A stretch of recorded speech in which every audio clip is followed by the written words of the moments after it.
नमस्कार दोस्तों, teacher solution में आपका स्वागत है। तो इस वीडियो में हम लोग SKMU पीजी सेमेस्टर 3 के बारे में जानेंगे। ठीक है, तो सेमेस्टर 3 में कुछ बातें आपको जो पता होनी चाहिए, ठीक है, उसके बारे में हम लोग डिस्कस करेंगे। जैसे कि पहला बात कि इसमें भी आपका 4 पेपर होगा।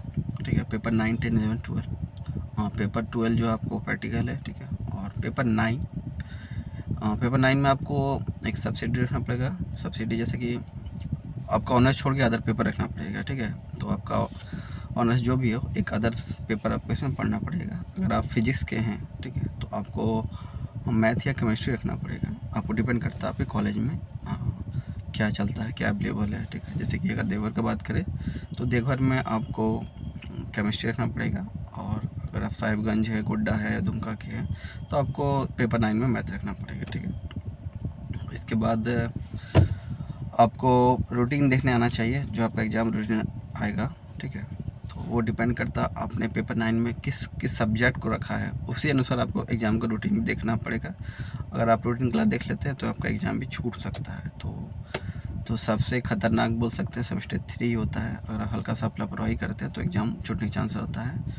और सब्जेक्ट और डिपेंड, उसके बाद सब्जेक्ट आप पेपर 9 में जो भी रखते हैं वो हार्ड रखते हैं या ईजी रखते हैं, वो भी डिपेंड करता है। ठीक है, तो उसके बारे में पता कर लीजिए कौन आसान होगा।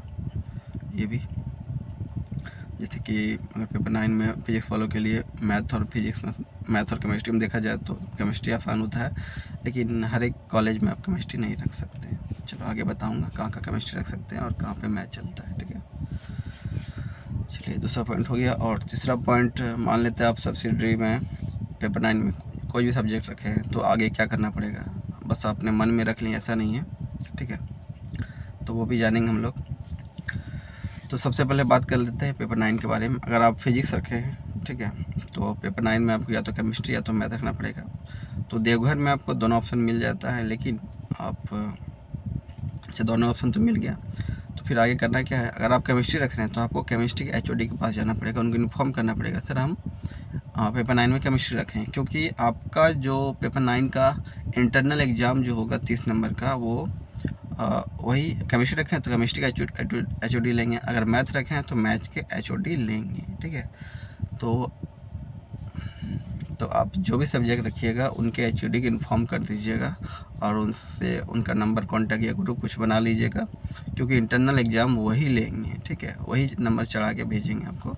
ठीक है, तो 30 नंबर का इंटरनल एग्ज़ाम वही लेंगे। इसलिए आप जो भी सब्जेक्ट रखते हैं, मैथ रखे हैं तो मैथ के HOD पास बात कर लीजिएगा, और केमिस्ट्री रख रहे हैं तो केमिस्ट्री के HOD से बात कर लीजिएगा। ठीक है, तो देवघर कॉलेज में आपको केमिस्ट्री रखना पड़ेगा, और इधर दुमका हो गया, गोड्डा हो गया और साहिबगंज हो गया, यहाँ पे आपको मैथ ही रखना पड़ेगा। ठीक है, चलिए, क्योंकि आपके कॉलेज में यही चलता ही है।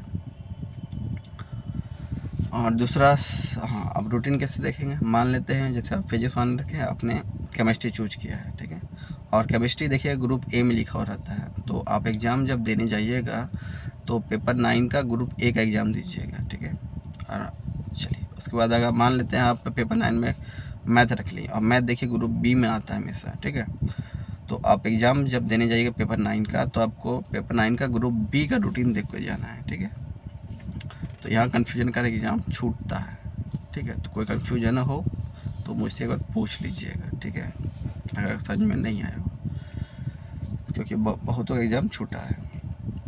अच्छा, मैथ ईजी है कि केमिस्ट्री। तो केमिस्ट्री काफ़ी आसान होता है, ये क्लास 12 लेवल का रहता है। तो 4 दिन में पढ़िएगा तो पास कर जाइएगा। लेकिन जो कॉलेज जैसे गोड्डा, दुमका, साहिबगंज, और इनको मैथ ही रखना पड़ेगा, और मैथ काफ़ी टफ होता है। फिजिक्स में बहुत अच्छा पास कर जाता है, लेकिन मैथ में ही फेल कर जाता है। ठीक है, इसलिए मैथ अभी से आप पढ़ना तैयार कर लीजिए, अपना पढ़ना स्टार्ट कर दीजिए। ठीक है, और आपको लगता है कि आप एक भी पेपर में पास कर जाइएगा तो आपका रिजल्ट प्रमोट में आ जाएगा, सेम 3 के एग्जाम दे लीजिएगा। ठीक है, तो अभी से मैथ की तैयारी कर लीजिए, क्योंकि मैथ का हम नोट्स भी प्रोवाइड नहीं कर सकते हैं।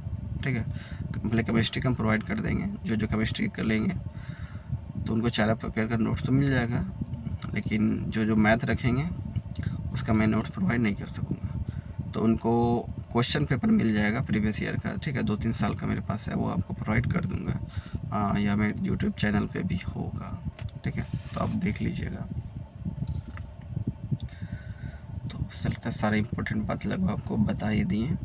तो मेनली क्या था, आप जो पेपर 9 में जो भी रखिएगा उसका आपको अपना HOD से मिलना है, ठीक है, उनको इन्फॉर्म कर देना है, उनके साथ व्हाट्सएप ग्रुप बना लेना है, ताकि वो जब इंटरनल एग्ज़ाम लेंगे एग्ज़ाम के टाइम तो आप दे सकें, क्योंकि आपका नंबर वही देने वाले हैं, ठीक है।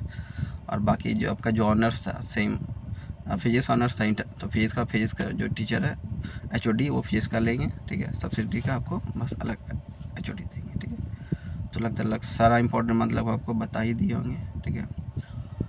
चलिए, जिनको नोट्स लेना है वो ले सकते हैं, मुझे व्हाट्सएप कर सकते हैं, ठीक है, तो उनको मिल जाएगा। नोट्स का सिस्टम भी वही है, सारा इंपॉर्टेंट जो भी है वो अटैचमेंट टाइप पे रहता है, बाकी जो इंपॉर्टेंट रहता है कुछ 5, 6, 7 वो आपको हम PDF बना के भी दे देते हैं, ठीक है। और ये कुछ पेड करना पड़ता है आपको, ठीक है, तो फ्री तो रहता नहीं है। तो लगभग सारा इम्पोर्टेंट बात हम आपको लगभग बता दिए हैं। कोई बात छूट गया हो तो अगर ध्यान में आ रहा है तो आप कमेंट करके भी पूछ सकते हैं, ठीक है। और जिनको वीडियो पसंद आया तो लाइक कर दीजिएगा और सब्सक्राइब भी, ठीक है। और कोई इम्पोर्टेंट बात छूटा तो नहीं है, तो चलिए धन्यवाद।